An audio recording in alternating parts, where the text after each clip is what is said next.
ఇటు ధర్నా చౌక్ వద్ద బీఆర్ఎస్పీ నిరసనకు దిగింది. విద్యార్థుల సమస్యలు పరిష్కరించాలని డిమాండ్ చేస్తున్నారు. ఢిల్లీలో విద్యార్థులు యువత పట్ల కేంద్ర సర్కార్ అనుసరిస్తున్న వైఖరి నిరసిస్తూ బీఆర్ఎస్ విద్యార్థి విభాగం బీఆర్ఎస్పీ ఆందోళన చేస్తోంది. హైదరాబాద్లో ఇందిరా పార్క్ వద్ద ధర్నా చౌక్ వేదికగా నిరసన కొనసాగుతోంది. ఇక ఈ నిరసనలో కేటీఆర్ కూడా పాల్గొంటున్నారు. కేంద్ర రాష్ట్ర ప్రభుత్వాలకు వ్యతిరేకంగా బీఆర్ఎస్ నేతలు నినాదాలు చేస్తున్నారు. ప్రస్తుతం ధర్నా చౌక్ నుంచి మా కరెస్పాండెంట్ చందు లైవ్లో జరుగుతున్నారు. చందు, నిరసనలు స్టార్ట్ అయ్యాయా? కేటీఆర్ ఎంతసేపట్లో అక్కడికి రాబోతున్నారు? ఏం చెప్తున్నారు బీఆర్ఎస్పీ నేతలు? సతీష్, ఢిల్లీలో ఏదైతే విద్యార్థులు యువత చేస్తున్న ఆందోళనలపై బీజేపీ ప్రభుత్వం అనుసరిస్తున్న వైఖరిని నిరసిస్తూ ఈరోజు బీఆర్ఎస్పీ ఆధ్వర్యంలో ఇందిరా పార్క్ వద్ద నిరసన కార్యక్రమం చేపట్టారు. మరి కాసేపట్లో బీఆర్ఎస్ వర్కింగ్ ప్రెసిడెంట్ కేటీఆర్ ఇక్కడ రాబోతున్నారు. ఇప్పటికే పెద్ద స్థాయిలో యువత విద్యార్థులంతా కూడా ఇక్కడికి చేరుకున్నారు. మద్దతుగా వాళ్ళంతా కూడా ఇక్కడికి రాబోతున్నారు. ముఖ్యంగా చూసినట్టయితే ఢిల్లీలో బీజేపీ ప్రభుత్వం విద్యార్థులపై అనుసరిస్తున్నటువంటి వైఖరిని తప్పుపడుతూనే బీఆర్ఎస్ పార్టీ ఈరోజు ఇక్కడ ధర్నా ఏర్పాటు. ప్రస్తుతం ఇదే అంశంపై మనతో మాట్లాడడానికి కొంతమంది పొలిటికల్ అనలిస్టులు కూడా మనతో ఉన్నారు. ఏం మాట్లాడారో తెలుసుకునే ప్రయత్నం చేద్దాం. చెప్పండి, నిజంగా అంటే ఢిల్లీలో జరుగుతున్నటువంటి అంశాన్ని ఏ రకంగా చూస్తున్నారు? ఢిల్లీలో ప్రజాస్వామ్యయుతంగా విద్యార్థులు చేస్తున్నటువంటి డిమాండ్, ముఖ్యంగా నీటికి సంబంధించిన లీకేజీ మీద ప్రధానంగా మంత్రి రిజైన్ చేయాలనే డిమాండ్ ఉన్నది. నేను యాక్షన్ తీసుకుంటా, ఫాస్ట్ ట్రాక్ కోర్టులు పెడతా, అర్ధరాత్రి ప్రధానమంత్రి వీడియోలు పెట్టిండు. కరెక్ట్. ఫస్ట్ యాక్షన్ ఏంది? నేనిచ్చే మొదలు కావాలి. ఉన్నటువంటి మంత్రి రిజైన్ చేస్తే ఒక నమ్మకం, ఒక విశ్వాసం విద్యార్థుల్లో ఆందోళన చేస్తున్న తల్లిదండ్రుల మీద, దేశ ప్రజల మీద నమ్మకం కలుగుతుంది. ఆ నమ్మకంతో మీ మీద విశ్వాసం వస్తుంది. అది ప్రధానంగా తీసుకోవాల్సినటువంటిది కేంద్ర ప్రభుత్వము.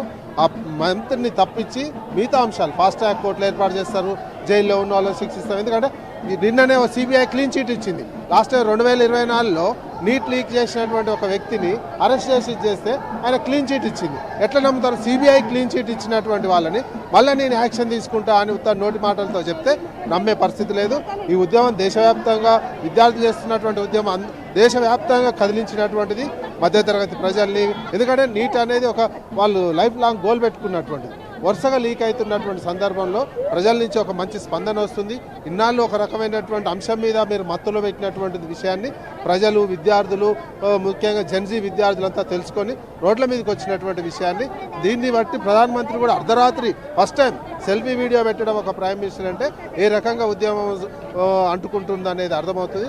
ఇప్పటికైనా ప్రభుత్వం గమనించి వెంటనే మంత్రిని తప్పించి వాళ్ళ డిమాండ్లను నెరవేర్చాల్సినటువంటి, ప్రధానంగా వాంగ్చుక్ లాంటి వాళ్ళకు చైనా, పాకిస్తాన్ సహకారం అందిస్తుంది అనే ఒక ప్రచారాన్ని బీజేపీ చేస్తున్నట్టుగా కూడా మనకు చర్చ జరుగుతుంది. దీనిపై ఏమంటారు? ఇది కామన్ అయిపోయింది. ఎవరైతే ప్రశ్నిస్తారో, ఎవరేమైనా చేస్తారో వాళ్ళు పాకిస్తాన్ వాళ్ళు, బంగ్లాదేశీయులు, చైనీయులు ఇవన్నీ ప్రచారం చేస్తున్నారు. ఇప్పుడు ఆఖరికి సచిన్ టెండూల్కర్ భారతరత్న ఇచ్చినాం కదా. సచిన్ టెండూల్కర్ ఎంత దేశభక్తుడో తెలుసుగా. వీళ్ళకంటే ఎక్కువ దేశభక్తుడే సచిన్ టెండూల్కర్. ఆయనను కూడా ఈ జాబితాలో చేరుస్తారు.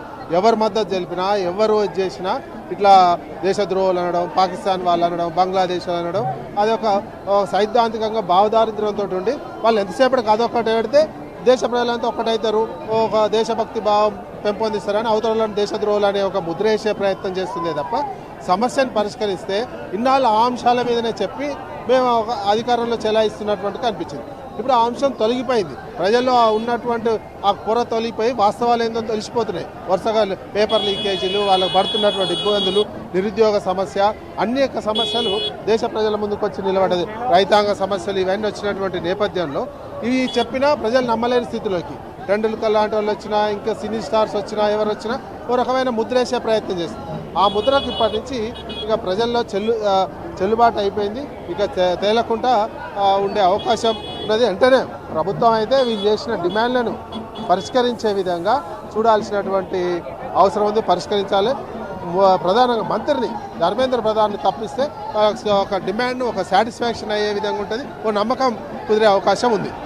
మొత్తం మీద చూసినట్టయితే మరికొంతమంది కూడా ఉన్నారు. ముఖ్యంగా హైదరాబాద్ సంబంధించిన నిరుద్యోగ జేఏసీ నాయకులు కూడా ప్రస్తుతం మనతో. చెప్పండి చంద్రెడ్డి గారు, ఇప్పుడు ఏదైతే ఢిల్లీలో నీటి విద్యార్థులపై ఆందోళన చేస్తున్న విద్యార్థులు, యువతపై జరుగుతున్న లాఠీ చార్జీలు ఎలా చూస్తారు?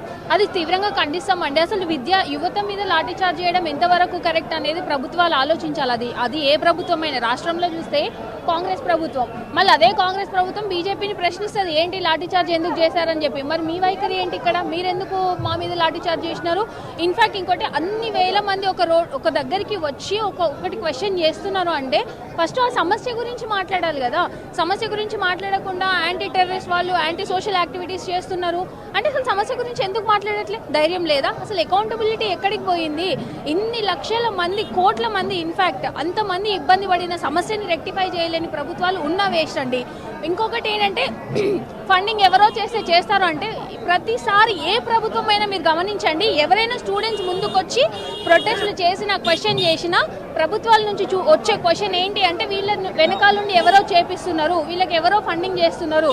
అసలు దీన్ని చూస్తే నాకు ఏమనిపిస్తుంది అంటే అసలు మేము అడిగే ప్రశ్నలకి సమాధానం చేత కాని వాళ్ళే ఇట్లా మాట్లాడుతున్నారు. ఆ మాటకు వస్తే బీజేపీ అయినా కాంగ్రెస్ అయినా మాట్లాడుతోంది అదే, చేస్తోంది అదే. Thank you. చూసినట్టయితే ఎవరికి ఫండింగ్ లేదు. అది రాష్ట్రంలో కానీ కేంద్రంలో కానీ ఏ ప్రభుత్వాలన్నీ కూడా కావాలని ఆందోళనకారులపై ఇలాంటి బురద జల్లేటువంటి వ్యాఖ్యలు చేస్తున్నారని కూడా ఇక్కడ యువత అంతా కూడా మండిపడుతున్న పరిస్థితి కనిపిస్తుంది. Over to studio. Right, thank you Chandu.